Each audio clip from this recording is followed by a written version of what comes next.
Oh, girl, kanina ka pa dito ah. Di ka ba uwi? Inaantay ko pa kasi sila Galo eh. Dami mo nang naubos na kape oh.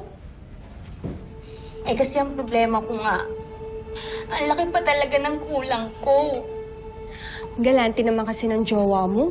Engagement ring pa lang. Worth 1 million peso na. Naharang tuloy sa immigration. Kayla, Galo? Galo!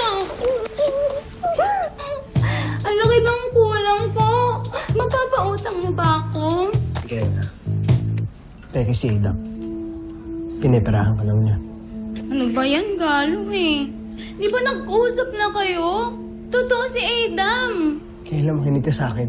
Scammer yun. Ay nako, kung hindi mo ako kayang pautangin, edi wag. Basta hindi scammer yung Adam ko.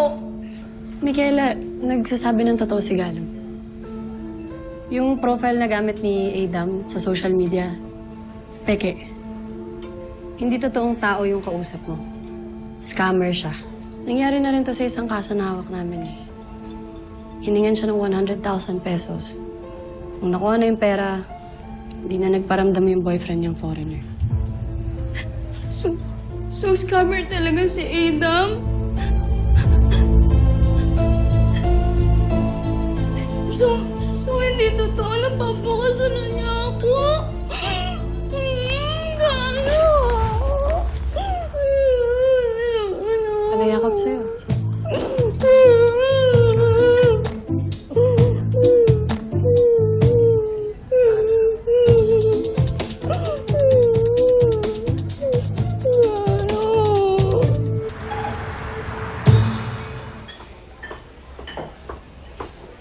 Hey!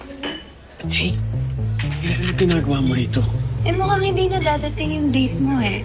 I'll be her proxy. Busy siya. Let's order. I'm starving. Oh, you have this. Yeah.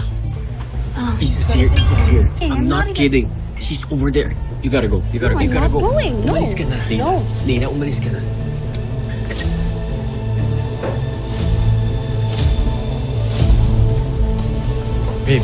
Babe. Sorry. Kanina ka pa ba? No, kakarating lang. Saan table natin? Usual? Yeah, Okay. let's go.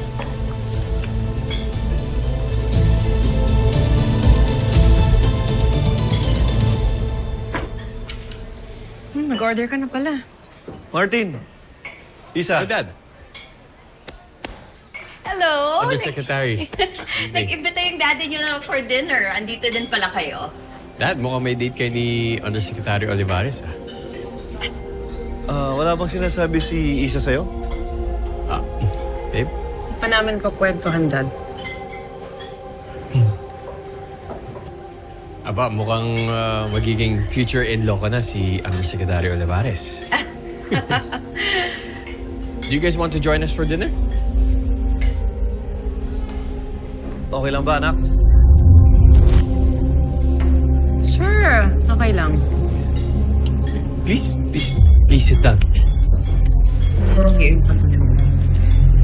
Alam mo ba, okay lang sa'yo?